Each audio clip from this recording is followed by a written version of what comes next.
to thank everyone for joining us today for our very special panel celebrating 20 years of LPAA. I'm not going to take much time talking here because I know you're not here for me at all.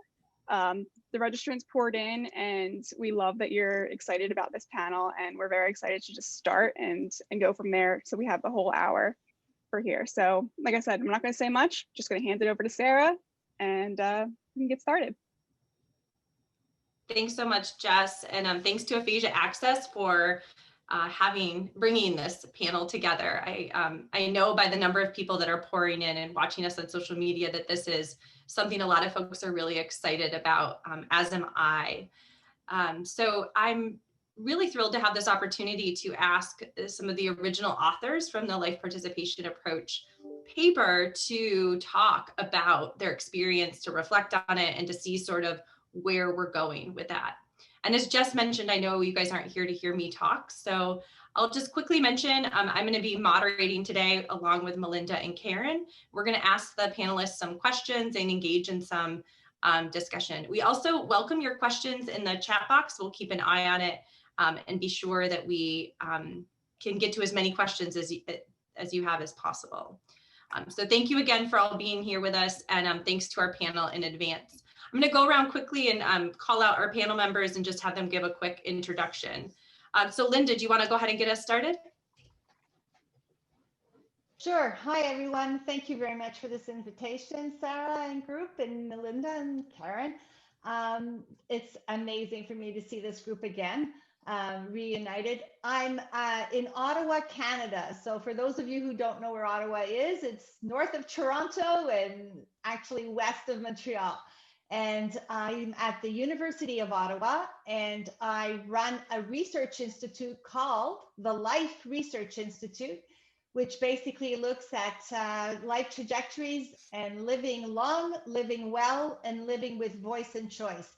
And it draws on 10 faculties at the university, and we have 108 members, of which 80 are academics from across different things. So we really do take a life participation approach. That's me in a nutshell. Thanks so much for sharing, Linda. Welcome. Roberta, do you want to go next? Sure. Thank you for inviting me and having this panel. Roberta Ellman, I'm the founder and president of the Aphasia Center of California. We're based not quite as beautiful as my background right here, but in both Oakland and Menlo Park, California. So thank you. Thanks so much, Roberta, and that you both have beautiful backgrounds. I'm very jealous. Nina, do you want to go next? I'm Nina Simmons-Mackey, and I am Professor Emeritus at Southeastern Louisiana University, which means I'm retired from teaching, but I'm doing a lot of research and projects. And I used to travel all over the world, but in the last, 8 months, no. Yeah, it's good to see you though, Nina. Even without traveling, I've been happy to get to have our paths cross a few times. Judy, would you like to go next? Yes, I'm Judy Duchan. I'm here in Buffalo, New York. We had our first snow yesterday, but it's gone today, so we're not quite into the winter yet. I used to work at the University of Buffalo. I'm retired now. My original field was child language, so I'm an interloper. So when you advertise the panel as aphasiologists, I don't quite fit in, but I feel like I have some insights that I can bring from other areas in the discipline, and it makes me realize how much of a silo we live in when we're speech pathologists working in one area. So that's the kind of thing that I've brought to my colleagues as we've been talking over the years. It's great to see everybody again. Thank you so much, Judy. We do appreciate the diversity of perspectives. I think that's really valuable. John, how about you go next? Well, gosh, what a distinguished group of people. I'm just happy to still be amongst them. Let's just say that. I am retired and have been for really a decade and a half for the most part.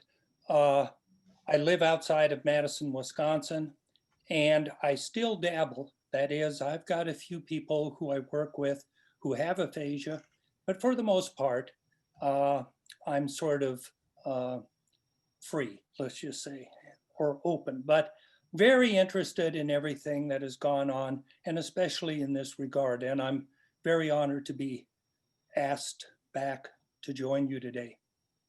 Yeah, absolutely. Such a pleasure to have you, John. And Aura, would you like to wrap us up?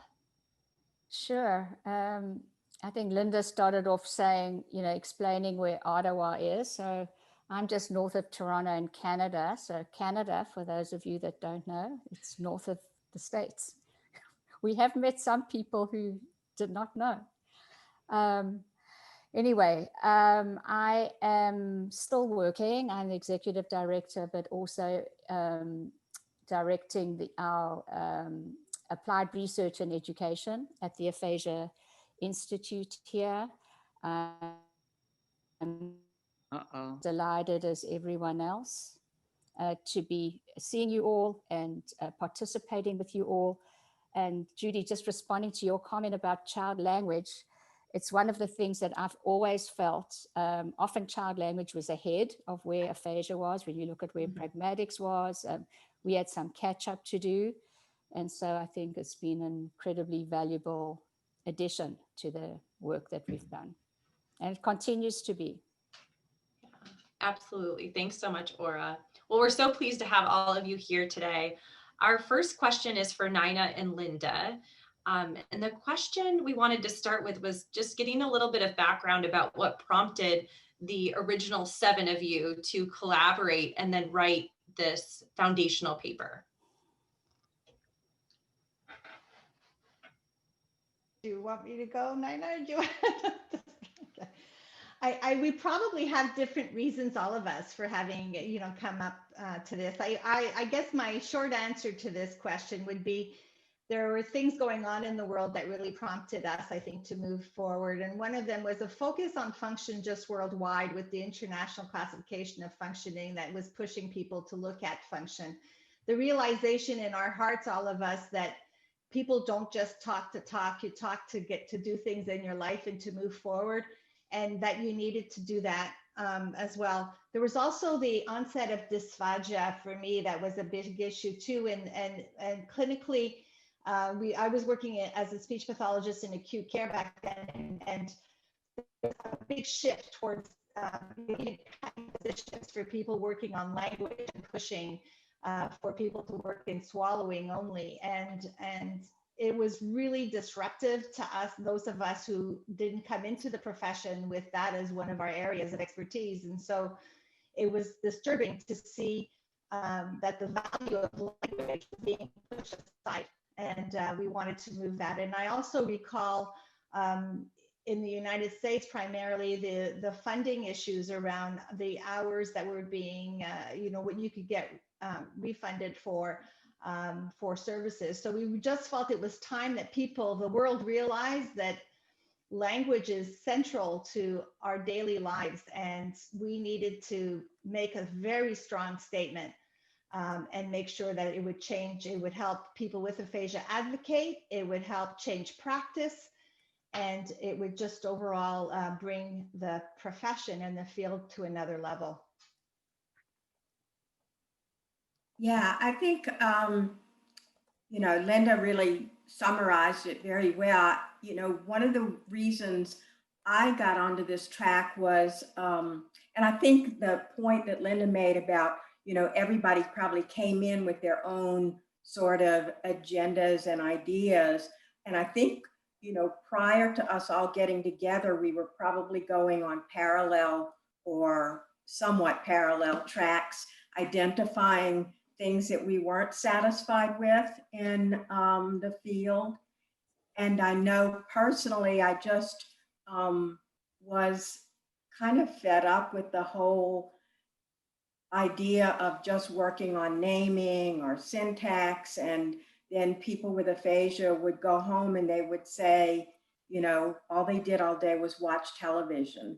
And so around the time of this kind of thinking that it needed to be more, John and I actually started working together at the VA hospital and talking about, what was needed and what was going on in aphasia. And that kind of expanded, and we started doing these conference calls. Back then it was phone. It was kind of complicated to do a conference call. You had to like ring each person in, and and that morphed into getting together in Oregon before CAC one year. And I can remember it was funny because everybody at CAC, when they arrived, wondered what this group was doing meeting, and nobody knew what it was, and they thought we were some sort of subversive element in aphasia. But then that turned into a more formal meeting that Roberta set up in Napa Valley. And then ultimately in Martha's Vineyard, we had the meeting where we really decided to do a position paper. And you know, all through those years, we were trying to identify people that were like-minded. And I think, you know, came together like that. So it was sort of an evolution with people offering different things and coming with ideas that kind of all gelled together. So, yeah. That's so great to hear how some of it was so organic, I think, just like-minded people sort of having conversations. And then I also love that it was kind of maybe a subversive group, or perceived to be that way at first. And then here we are 20 years later saying, you know, we want to recognize all of you in this great contribution. So that's just kind of a funny little irony, I guess. Does it still feel subversive?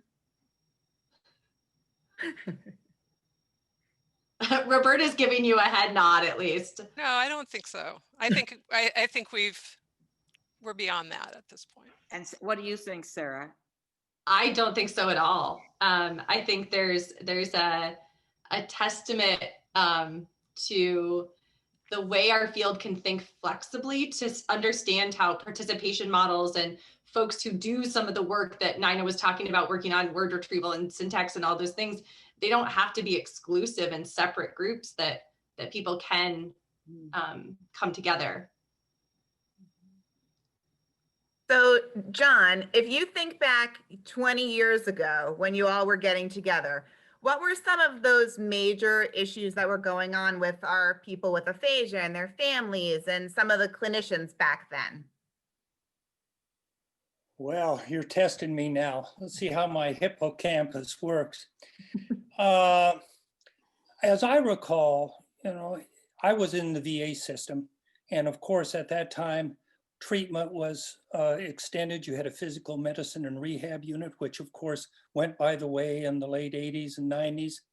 But even then, when I would work with people and we would do all the wonderful things we'd been taught to do, there came this moment where you had to sit across the table from these people and sort of say, well, we've done what we can.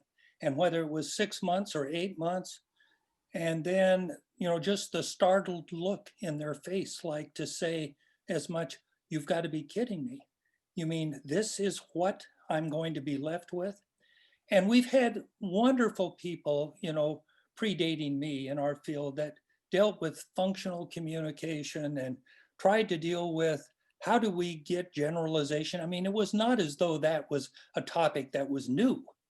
But I think what was really different was this group particularly focused on what does it mean to your living a productive and preferential lifestyle? And how do we get you to a position where getting up in the morning has some ring to it instead of just sort of sitting there and thinking, oh, what's the use? I mean, I'm sort of stuck. And so that's more of what, of course, in the World Health Organization, they call it the handicap. But, and many of these people here have gone on and done wonderful things over the last 20 years where I've been somewhat absent. But the social and the psychosocial, and not just for the sake of communication, but about living life. And so, yeah, I think those were the kinds of things 20 years ago that were really sort of front and center, at least in my mind. Yeah, and I think it's great to hear, to see that there has been a shift throughout time now, with relation to, part of that main purpose is how to make this person move forward in living successfully with whatever disability they have. So, Right, exactly. Yeah. So that's a great segue. Roberta and Ara, talk if you can how this compares to where we are today. 20 years, how far we've come. What's the same, what's different? Go Maybe ahead, I'll Aura. start. Go Should for I it. start? Okay. It's so interesting, Karen, you were using that word, that phrase, living successfully with aphasia. And I think one of the big contributions of this group was it spawned a whole lot of other things and other groups that went on to get together. So I'm thinking now about the conference, the think tank we held in Toronto in 2007, where that phrase, that was the first time I think that we actually used that phrase. We called the conference Living Successfully with Aphasia. That's often an eye opener for people. I know when they come to the Aphasia Institute, say that's what we're going to be talking about, just the use of that phrase. I think that's been a big change. And I think as well, with kudos and credit to Linda on our team. Linda, you really awakened us more to what was happening with ICF. I think at that time it was kind of pretty new. Some people knew about it, some people didn't know about it. So I think one of the things that's moved forward is that aphasia is not a little isolated thing floating on an island. I mean, it's happening in a context. And it's in the context of disability rights, it's in the context of access, equity, all of these things. And the ICF's been incredibly useful. There are things that have been developed, more accessible, and things with applications for aphasia that Nina and I have worked on. But essentially, it's that idea that you are talking about, Linda, John, that you're talking about, that there has to be more. And of course, there is more. We didn't invent it. Kind of, we surfaced it, basically. So, I think that's happened, and things that are taken for granted now, I think that's been a big change with a certain part of the therapy population, the professional population. Some things are taken for granted that were just not taken for granted. And I still think we've got a way to go. So I think both sides of the coin. So Roberta, hand it to you. Yeah, no, I think I agree with everything Aura just said. I think maybe the one thing looking back, maybe we were too limited in our thinking with calling it life participation approach to aphasia. We were with Judy with child language, but the rest of us were aphasiologists. I wish we had kind of been broader, and I think that's where within the field of communication disorders, now it's being applied for other disorders. And I think that everything that we wrote pretty much transfers to any moderate to severe communication disorder, maybe even less than moderate to severe. So I think I think we're seeing movement in that regard to look outside of the silo of aphasia. And as Aura said, there's a lot more distance to go. I think, though, we shouldn't underestimate how much work all of us put into getting LPAA acknowledged and kind of front and center. And it didn't just happen. That piece, I don't think, happened just organically. We put the paper out, but it wasn't just the paper, because I'm not sure how many people, flew to our side, joined arms with us with that. But it was, for many of us, all of us, writing chapters and doing talks and doing more ashes than I can count at this point. So really trying to disseminate it has gotten us where we are, but that still has a lot. There still are so many people that haven't heard of LPAA. That's surprising to me, and there's more work to be done. Yeah, I'll just add one more thing to that before we skip onto our next topic. I think one of the most important values on it for me is the one that talks about outcome and what success means, and the importance of documenting success, because one of my realizations over the years is you can never mandate what people do. You'll never win that battle, and you shouldn't. There's so many ways of doing things. But what you can mandate is the areas of outcome, you know, that they're real life outcomes, that people feel better, that they feel that they've got a life, that they, you know, documenting those things, I think is really a big part of our way forward. And the more we can push that, find ways to measure it, then quite a few things out there now, the more we'll succeed internally and externally outside of our field. I remember a time when we weren't talking about outcomes at all, and it was revolutionary to have ASHA come out and say, well, we should be measuring the outcomes. And it felt very behavioral at the time to me, and I didn't like it, but what it got us out of is measuring things like how many names you know, how many corrections, how many times you can say that correctly, you know, and rather than putting it into the situation of life. And I think that was another part of why what we did took off, is that everybody wanted to do outcomes at that point. Yeah, that's nice, Judy, to think about how it sort of ties into the direction that some of the rest of the profession was taking, and how that, I'm sure there were other ways that could be a barrier, but in that particular way was a facilitator maybe for the moving this approach forward. Carol Fratali's book, she was part of ASHA, and we all, it was the first statement of outcomes that was important at that time. And now with patient-reported outcomes becoming so important within healthcare, that's going to, I mean, like another. Yeah, we're positioned in a place where it's a natural fit. Yeah. Right, and then that drives the treatment. I mean, that's the way to do it, because that's what drives it then, rather than telling people what to do. It's in their interest to do that. Right. So they've decided. Judy and Aura, the next question is for each of you. Did you have a favorite takeaway from the process of writing this paper? Aura, is it okay if I go on? It put me in touch with people that I didn't know. Actually, it was Napa Valley. I met Sally Bing and Carol Pound and Susie Parr, and I was up for a sabbatical at that point.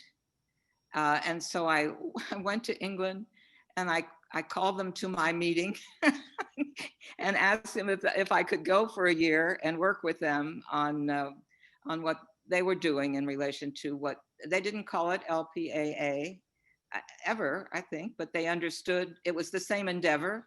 Mm-hmm. And so for me, it was a life change, because I went that next year. It was the year 2000. And then for the next 10 years, I worked with that group to do their version of what looks like LPAA. So that became a very productive and important addition to, I think, the work internationally. And it tied in also, Nina, with what was going on in Australia. So there was a little contingent in London and from Australia who picked up on that. I remember meeting with you in the Connect headquarters when they were still tied to the University College at London, where they were problem solving how to leave the university so they could do what they wanted. And they got a lot of money and had a building built for them, and it was really a good time. That's amazing, Judy, to think about how writing the paper could then create all these other connections for you.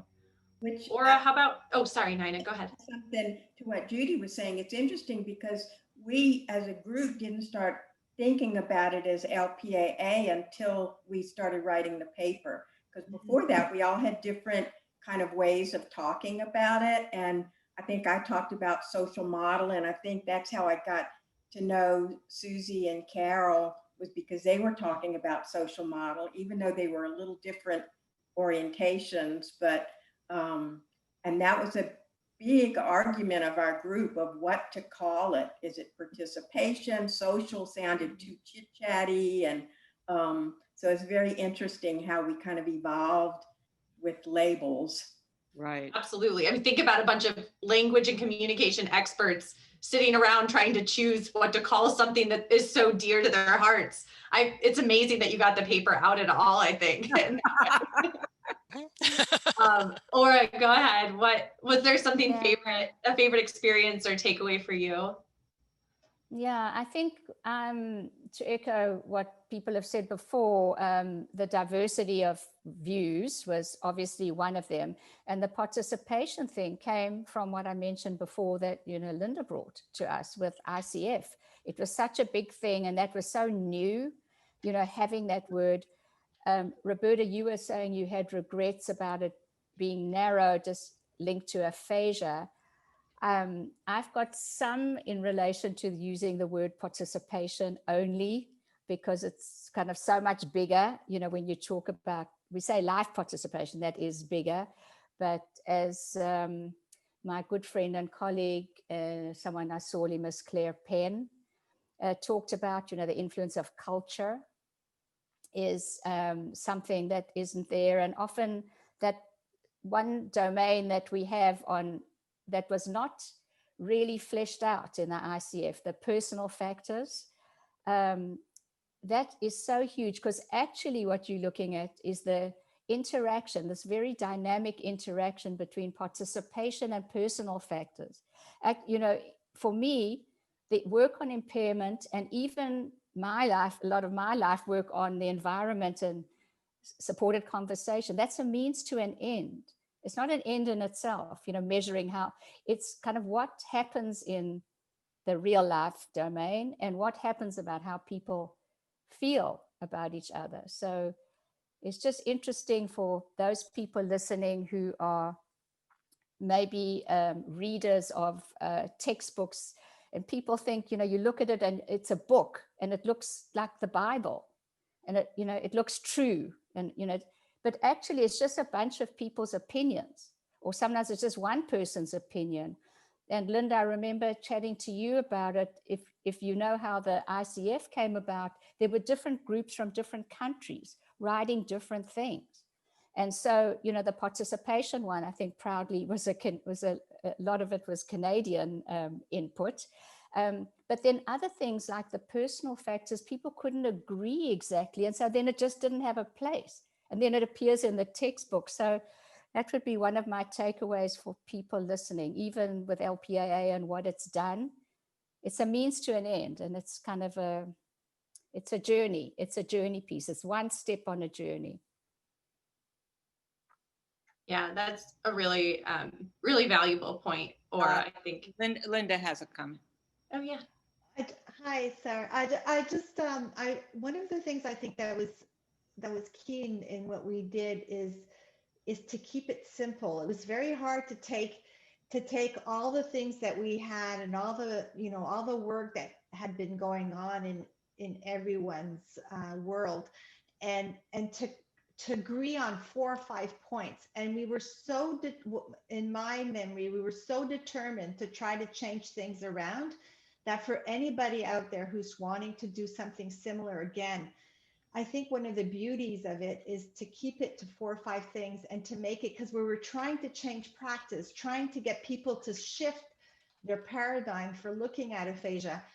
And if it gets too complex, or, you know, so I think the beauty of bringing, as Nina was saying, all these different terms from all of these different thoughts and frameworks to 4 or 5 different elements that you could kind of carry and put in your pocket and kind of try and remember those things is very, very important. And I think for me, the groundbreaking thing also is the fact of saying you're taking it outside of the field. So Roberta, who was talking about, you know, bringing it to other disorders, but it's also about life. Just because you have aphasia means you don't have other things going on, and it's how it fits in all of that. And I think that is what, to me, is key to all of this. Yeah. Can I add one thing in, just as a pointer to people who might be interested, because we looked at a ton of research, and when we published that paper initially, the references weren't with it because of the length. And those references, if you want to see all the literature that was considered and all the shoulders we were standing on, because as we're all saying, we didn't invent it really, we kind of, you know, put it in a nice package maybe, but the Aphasia Institute has the paper with all the references on its website. So I would point you there. Does Roberta Chapey's book have it? Yeah, It may. It's been out of print a long time though, Judy. So So all these young people that are watching can't. yeah. Maybe Jess or Andrew can grab a link to that and post it either here in the chat for the panel or for the audience, or we'll be sure it goes out with some of the Right, and I will have to make a note at the Aphasia Institute to check that it's still there, because we've just redone we're just in the process of redoing our website. So thanks for that reminder, Roberta. Yeah, I think it's there, Aura, but the citation might be not quite right. So if you're going to look at it, they might want to update the citation. Good. You're adding to Aura's to-do list as part of the panel. I don't think she agreed to that. Yeah, but you'll see now, for the people watching, we were joking before we started about the dynamics. So now you're seeing some of them. So yes, ma'am, Roberta, I will do that. Very authentic. I appreciate that. You'll help me, no doubt. Thank you. We do have some questions coming in from the audience, and so I want to shift gears just a little bit and open it up so that audience members can feel free to post in the chat. The question, one of the questions that already came in, it's a tricky one. So it's about outcome measurement, which we had been discussing a little bit. And Becky Kayam talks a little bit about how SLPs in rehab settings often are using electronic medical records or other types of electronic documentation systems that have banks of goals, right? So that's some of the shift in rehab, is to using sort of these banks of goals. And most of those are not participation focused, but are instead more impairment focused. She wondered if there are if the panel, anyone on the panel was aware of any efforts to reach out to the companies that design these electronic health records to work collaboratively to change some of the goal banks to try to help them include more life participation outcome measures and maybe make it easier to personalize these goals. So that's a big question and a lot of great ideas, Becky. Thank you. Anyone want to take a stab at that? I'm nominating Nina. I think it might be an interesting thing to bring up for Aphasia Access as an advocacy effort, you know, maybe a group to work on, you know, informing some of those electronic goal folks. And I think as well, it's another example of where we shouldn't be siloed, because, you know, there's generic types of goals, and these things happen for more than aphasia. So when you're looking at healthcare, like often these companies that do it, I mean, they're not focusing specifically on this little micro area. So it's, I guess my head's very involved at the moment with a lot of knowledge translation, knowledge to action stuff. And you talk about what people need to know and motivation, that has to happen, and system. You know, if there's not opportunity, if the system doesn't support things, doesn't matter how motivated people are. Sometimes even the clinician wants to do it, but the system won't let them. Yes. I think in terms of advocacy, that's, I guess, one thing that I was hoping that we would get to, is the advocacy needs to be system level, like it's top down and bottom up. At the same time, all of those things have to happen, because if it's not facilitated, you know, with rewards, and you look at what's actually rewarded in healthcare, in hospitals, you know, there's the elevator speech that you read about values and all that, and then you look at what's rewarded, which is getting people out, you know, and saving money. We've got a lot of work to do at the system level, which is where this would happen. So I think it's a great question. Yeah, it's a great question and a great idea. I'm hoping Becky's also volunteering herself to help. I think you need to get out, get onto these committees, get onto these, get onto these systems. When you have an opportunity to get out of the field of speech pathology, you bring it with you. And so when you're sitting at these tables that are making these decisions, so in Canada with our healthcare system, we have these systems, and, you know, even just like census questions and things like that, and you're asking these questions, get on those tables and make sure you get some speech language things in there, and make sure that it puts in, and then it becomes part of the system. But oftentimes I sit on several of these things. I very rarely see speech pathologists. Mhm. Yeah, so some recent conferences where we had talks by health economists. That's what one of the things they remind us about is, you know, if you have a look at the system, how the funding works, who the decision makers are, and how you're influencing them, that's really what you need to be doing. So you need the solutions, you need, doesn't matter how brilliant our solutions are, that how brilliant we think they are, unless you're solving the problem for that funder or that decision maker, it won't change. And if you can do that, then it's like eating on a smaller plate if you want to eat less food. It's changing the environment. You don't have to then work because the environment kind of makes it happen, which is what Linda's talking about. And one of, I think there's several playing fields that we need to be looking at. The one that I'm really pushing is the one of stroke, at least, making sure that we, often stroke is much bigger than aphasia. A lot of decisions happen, stroke units, often the aphasia treatment is happening within stroke units, being at that table, being at the quality improvement table in institutions, being at the patient experience tables. I mean, these are things where hospitals get marked on, these days on those things. It's important to them. And if you can show what contribution you're making to that, to accreditation, to those things, you're more likely to get a buy-in. Yeah, those are some really good points and emphasizes so much about what you had said and a couple people echoed earlier, Aura, which is that our work isn't done. And there's a lot of advocacy that's still needed. We had another question that's shifting gears ever so slightly that asks about advice you might give to a clinician working with individuals with aphasia who are at the beginning of their journey. So how do we frame and think about life participation approach to aphasia for the folks who are just beginning their journey with aphasia?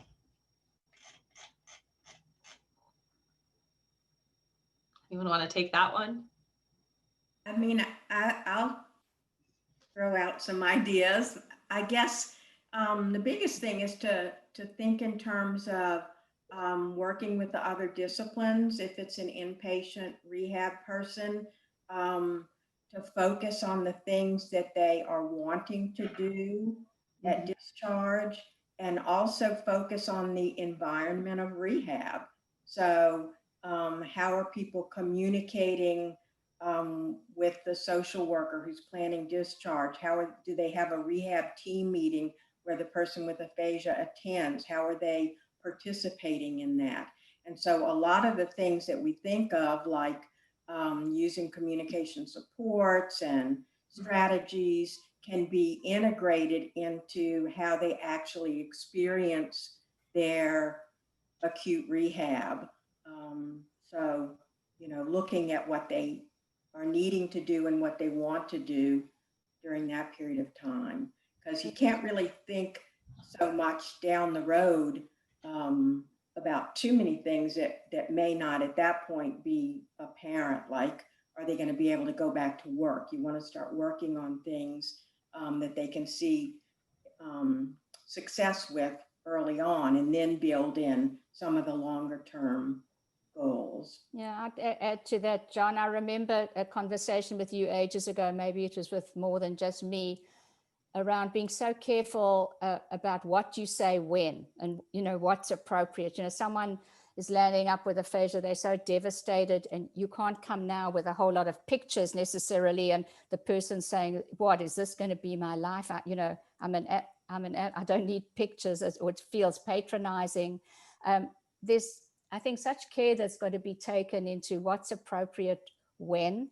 And Nina and I have been involved in a project in acute care where it's been quite a learning for us about potential role.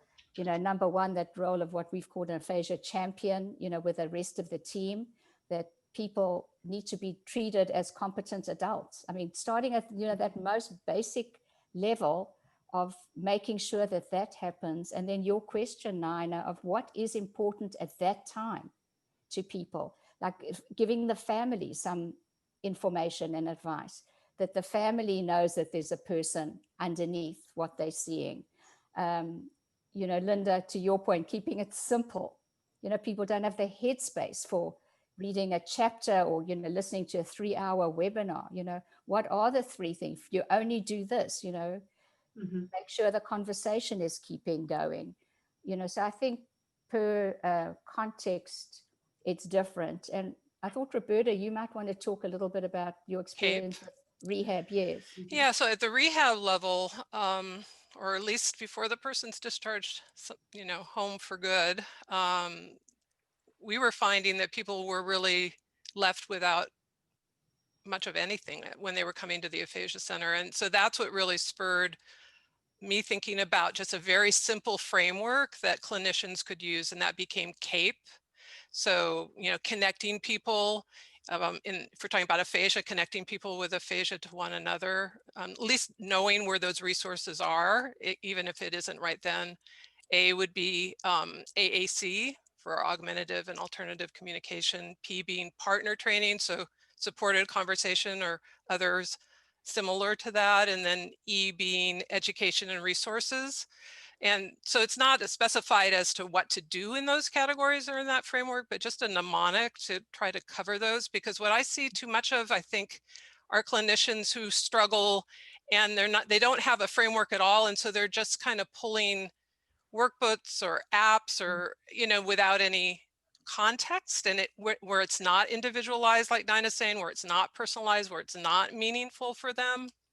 So, you know, and to Aura's point, everyone is different. Everyone, what their needs are is different at that point. The family needs, the friends needs. I think, Roberta, as well, that you're just reminding me about something else, putting together what you're saying and what Linda was saying about kind of moving out of silos, and the stuff's not just about aphasia. Certainly some of the observations we've been doing, I mean, you're looking at appalling communication, which has nothing to do with aphasia, you know, doctors walking in and not introducing themselves, from the, at the most, basic level.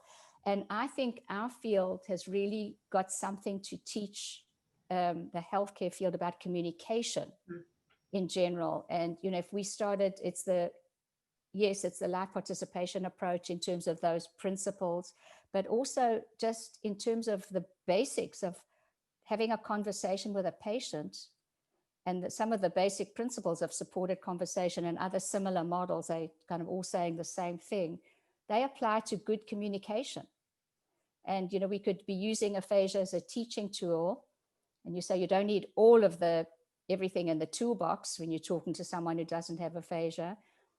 But I can tell you from my experience with my dad, the severe hearing loss at the end, I was using a lot of supported conversation when he was talking to his doctor. So you don't always need the making something clear. Maybe someone can read and they can't do something else. But, the higher level pieces of how you treat someone, making sure that someone's got a way to answer, that they understand the topic, just basic good communication skills. And it's another way to position ourselves and give our role some kind of oomph in the healthcare system of, not always being the ones begging for a handout, but actually saying, here, we've got really something to offer and teach you. And I'm looking at the chat and see, I think Deb Meyerson talking about emotional and psychological issues and the importance of addressing those, either with the speech pathologist and the team, or if there's hopefully a therapist that has some communication skills to be able to communicate with people that have more severe aphasia, or it's not all about just the talking. We're not saying that. So yeah, absolutely, that's a really good point. There's a really interesting question from Tom Sather in the chat that I've been eager to ask all of you. So Tom asked, he did first of all mention that your influence is enormous, and he wants to know what concepts you might incorporate if you were to create a hypothetical 2020 LPAA statement of values. So if you sat down to do this again today, what are some of the key concepts you'd want to include? Push. Judy talked about how sometimes I don't know if it was before we just started or not, but we were talking about parallels with children. Somehow I would push a little bit more the issue around the people around people with aphasia, that this is one of the principles of LPAA, where everyone who's affected by aphasia should get some intervention. So I would push that a little bit harder and include the larger society. And I would use COVID actually as a very good example that hits absolutely everybody in terms of the connections that we have and how that has impacted us all. And I would build on that to talk about how we're all connected and we all need to take care of each other. And somehow a child is always attached to a parent or something, and then all of a sudden we become an adult, and for some strange reason everybody falls off the moon, and then somehow we become these elderly people that need to be taken care of because we're quote unquote vulnerable. So it's that thing of we're always attached to people, and those people are always affected. So I would put a little bit more emphasis on that, make it a societal issue, and I would push for human rights, which is another thing that's in the paper, and I would take it to another level, even bring it to the UN and talk about how this is part of human rights and push that a little bit further than we have in the past. Yeah. We can build on the notion of universal design, where they talk about ramps being good for everybody. A long time ago, when the elocutionists were preceding any of us, elocutionists were practicing, they talked about speech improvement. Did anybody do speech improvement in the course of their training? We would help. I remember being at the University of Illinois, and we were supposed to help people with New York dialects talk right. That's not a good use of speech improvement, but the goal of the speech pathologists early on was to be societal and to make everyone's speech better. So the Chautauquas all had, elocutionists very much fundamental in their presentations. So how do you give speeches? How do you talk better? And it was before all of the social media stuff and Twitter that kind of reduces it down. But I think that notion that the universal design people had, which is to talk about the principles of what we're doing in LPAA, apply to everybody. Yeah, I was going to add to both of those good comments. Firstly, just a shout out. Roberta was saying that we stood on the shoulders of many people. So people you're not seeing here, Audrey Holland, huge contributor, and Martha Sarno. I really just want to mention her name as well, because, her first paper, one of her seminal papers, I know for me, had such a major influence. And I think when I spoke to her, what she was missing was more about the identity piece. Like there was something for her that she wished, that there was a little bit more of that identity piece in our values. I mean, we do have it, that personal and something other fact, but sometimes things get lost.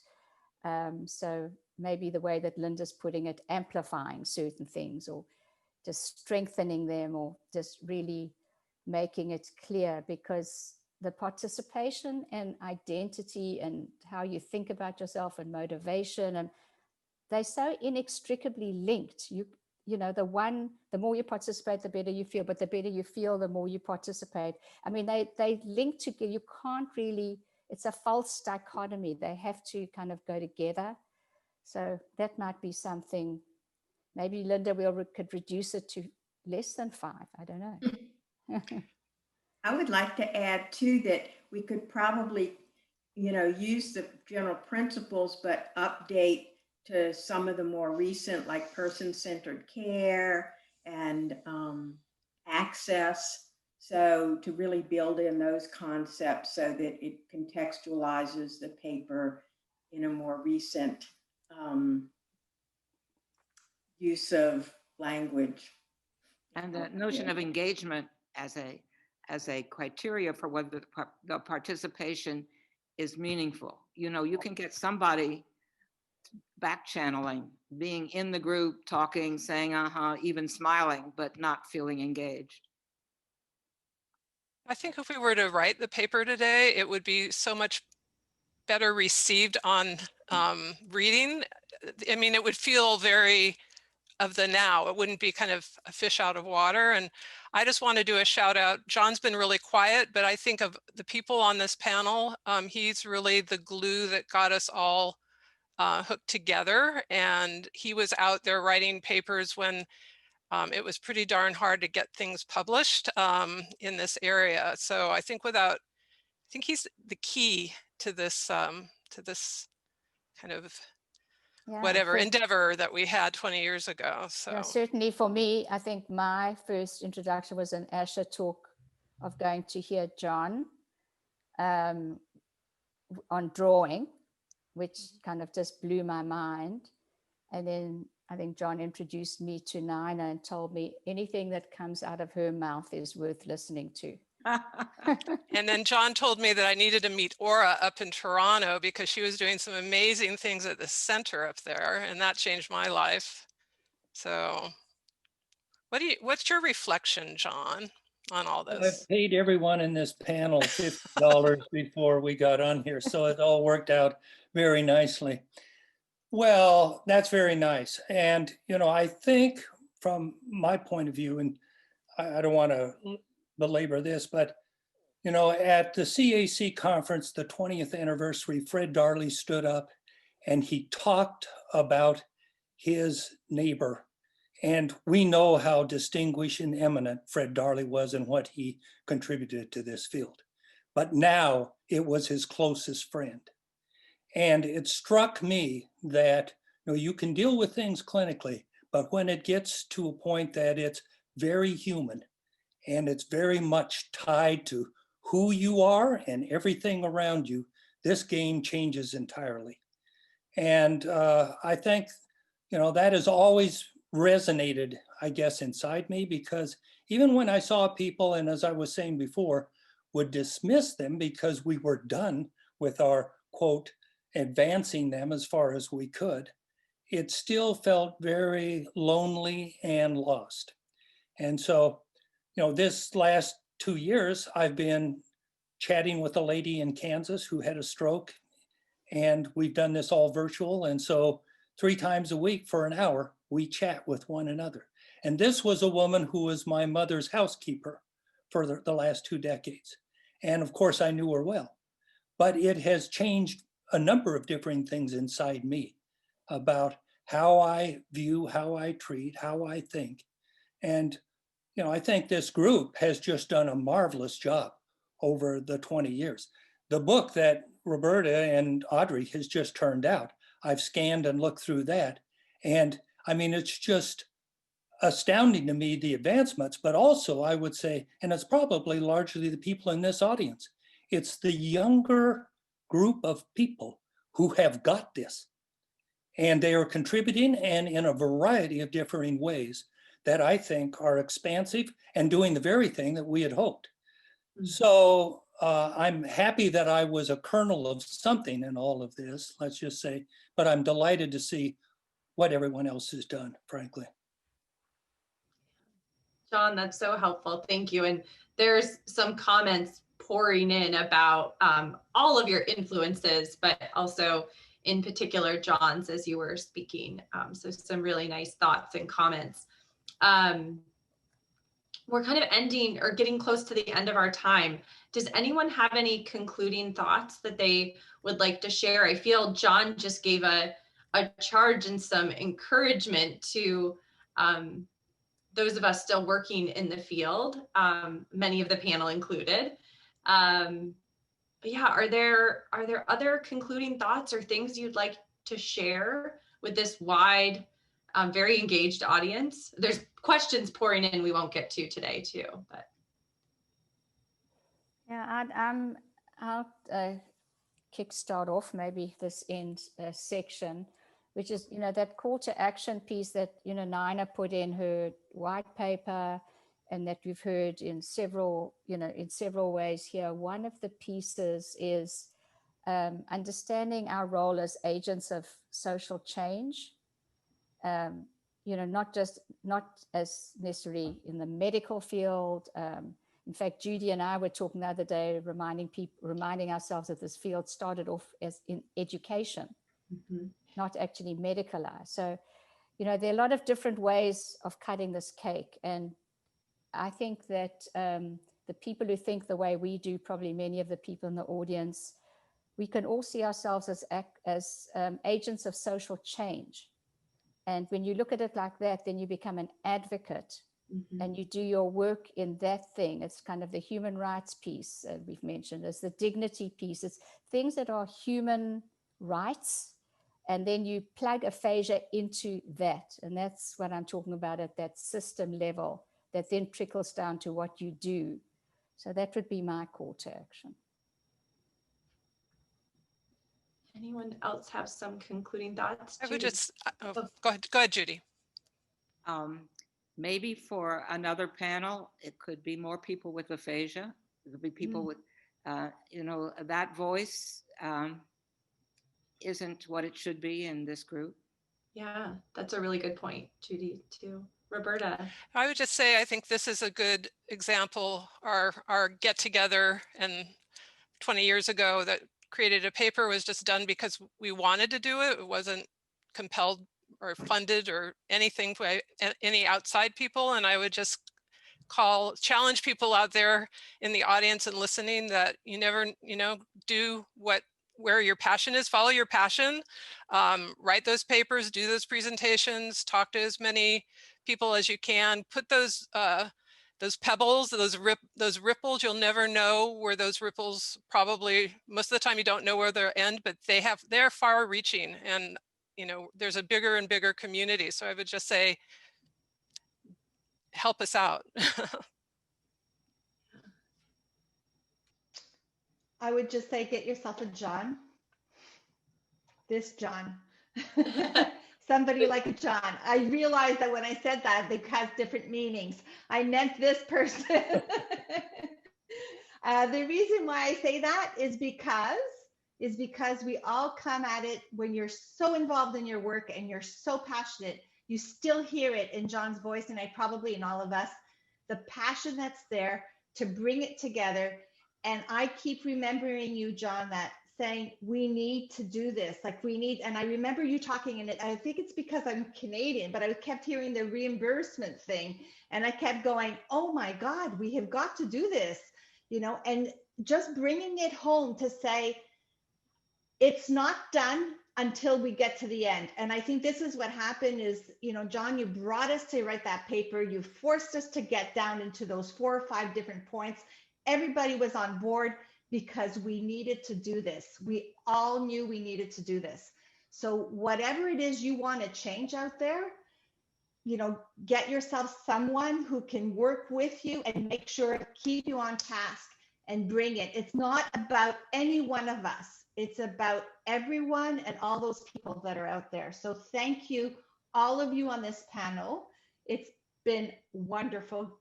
It was a wonderful experience, and it's really nice in my heart to see you again. And good luck to everybody out there. And please move forward.